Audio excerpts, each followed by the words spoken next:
বিসমিল্লাহির রাহমানির রাহিম। সূরা আন-নাজম, আয়াত ৫। তাকে শিক্ষা দান করে শক্তিশালী। আয়াতের তাফসীর। তাকে শিক্ষা দান করে শক্তিশালী ফেরেশতা জিবরিল। আয়াত ৬। প্রজ্ঞা সম্পন্ন। সে নিজ আকৃতিতে স্থির হয়েছিল। আয়াতের তাফসীর। প্রজ্ঞাসম্পন্ন ১। সে জিবরিল নিজ আকৃতিতে স্থির হয়েছিল। ১। এর দ্বিতীয় অর্থ বলবান। এ থেকে ফেরেশতা জিবরিল আলাইহিস সালাম কে বোঝানো হয়েছে, যিনি প্রচণ্ড দৈহিক শক্তির অধিকারী। এই ফেরেশতাই নবী করিম সাল্লাল্লাহু আলাইহি ওয়াসাল্লাম এর নিকট ওহী নিয়ে এসেছেন এবং তাকে শিক্ষা দিয়েছেন। আয়াত ৭। তখন সে ঊর্ধ্ব দিগন্তে। আয়াতের তাফসীর। তখন সে ঊর্ধ্ব দিগন্তে ১ অর্থাৎ জিবরিল আলাইহিস সালাম, অর্থাৎ ওহী শিক্ষা দেওয়ার পর আকাশের দিগন্তে গিয়ে দাঁড়ালেন। আয়াত ৮। অতঃপর সে তার নিকটবর্তী হল, অতি নিকটবর্তী। আয়াতের তাফসীর। অতঃপর সে তার রসূল এর নিকটবর্তী হল, অতি নিকটবর্তী। ১ অর্থাৎ অতঃপর জমিনে অবতরণ করলেন এবং ধীরে ধীরে নবী করিম সাল্লাল্লাহু আলাইহি ওয়াসাল্লাম এর নিকটবর্তী হলেন। আয়াত ৯।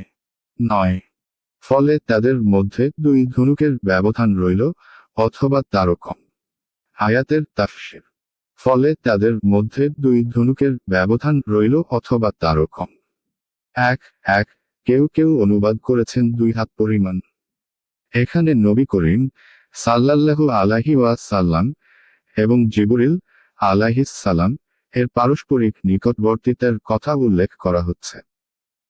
মহান আল্লাহ এবং নবী করিম সাল্লাল্লাহু আলাইহি ওয়াসাল্লাম এর কাছাকাছি হওয়ার কথা বলা হচ্ছে না, যেমন কেউ কেউ এটাই বোঝাতে চেষ্টা করেন। আয়াতগুলোর প্রাসঙ্গিক আলোচনা থেকে এ কথা স্পষ্ট যে এতে কেবল জিবরিল এবং নবী করিম সাল্লাল্লাহু আলাইহি ওয়াসাল্লাম এর বর্ণনা দেওয়া হয়েছে। এই নিকটবর্তিতার সময়ই নবী করিম সাল্লাল্লাহু আলাইহি ওয়াসাল্লাম জিবরিল আলাইহিস সালাম কে তার আসল আকৃতিতে দেখেন। আর এটা হলো নবুয়ত প্রাপ্তির প্রথম দিকের সেই ঘটনা যার আলোচনা এই আয়াতগুলোতে করা হয়েছে। দ্বিতীয়বার আসল আকৃতিতে দর্শন করেন মিরাজের রাতে। আয়াত ১০। তখন আল্লাহ তার বান্দার প্রতি যা ওহী করার তা ওহী করলেন। আয়াতের তাফসীর।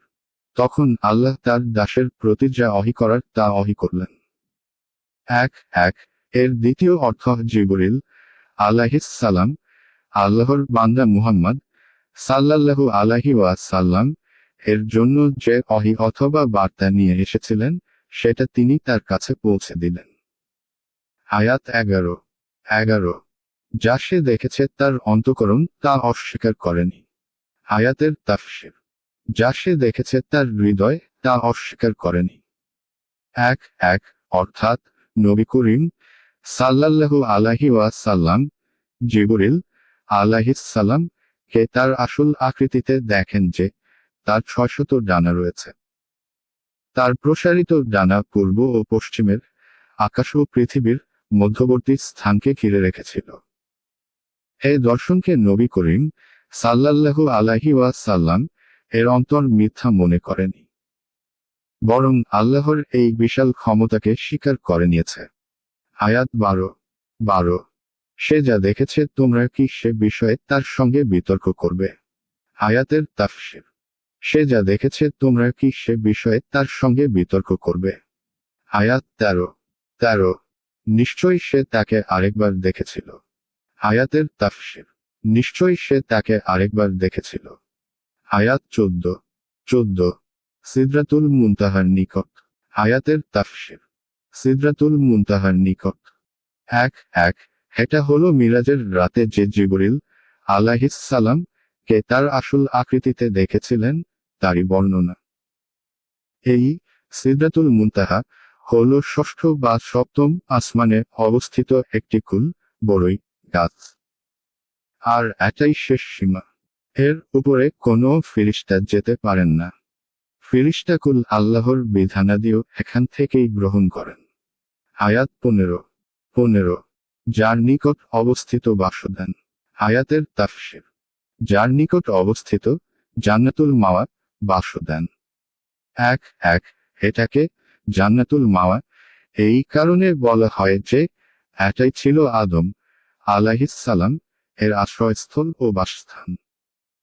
আবার কেউ কেউ বলেছেন আত্মাসমূহ এখানে এসে জমায়েত হয়। ফাতুহুল কাদির। আয়াত 16 যখন বৃক্ষটি যোদ্বারা আচ্ছাদিত হবার তদারা ছিল আচ্ছাদিত। আয়াতের তাফসীর। যখন বদরি বৃক্ষটিকে যা আচ্ছাদিত করার ছিল তা আচ্ছাদিত করল।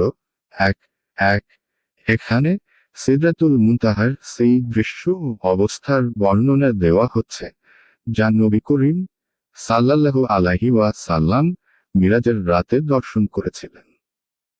সোনার প্রজাপতি তার চতুষ্পার্শ্বে উড়ে বেড়াচ্ছিল। ফেরেশতামণ্ডলীও সে বৃক্ষকে ঘিরে রেখেছিলেন এবং মহান প্রভুর জ্যোতির দৃশ্য ছিল সেখানে। ইবনে কাসির প্রভৃতি এই স্থানেই নবী করিম সাল্লাল্লাহু আলাইহি ওয়াসাল্লাম কে 3টি জিনিস প্রদান করা হয়। আর তা হলো 5 ওয়াক্ত নামাজ, সূরা বাকারার শেষের আয়াতগুলো এবং সেই মুসলিমের ক্ষমার প্রতিশ্রুতি যে শিরকের মলিনতা থেকে পবিত্র থাকবে। মুসলিম কিতাবুল ঈমান সিদরাতুল মুনতাহা পরিচ্ছেদ।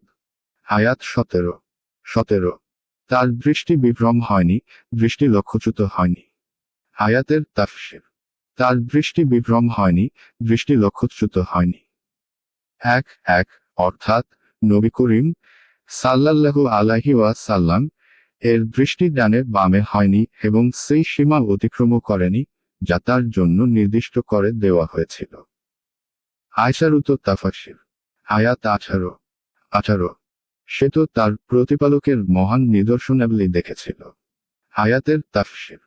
নিঃসন্দেহে সে তার প্রতিপালকের মহান নিদর্শনাবলী দেখেছিল। 1 যেগুলোর মধ্যে জিবরিল আলাইহিসসালাম এর আসল আকৃতি, সিদরাতুল মুনতাহা ও প্রতিপালকের অন্যান্য মহাশক্তির কিছু নিদর্শন, যার বিস্তারিত আলোচনা মিরাজ সংক্রান্ত হাদিসমূহে করা হয়েছে।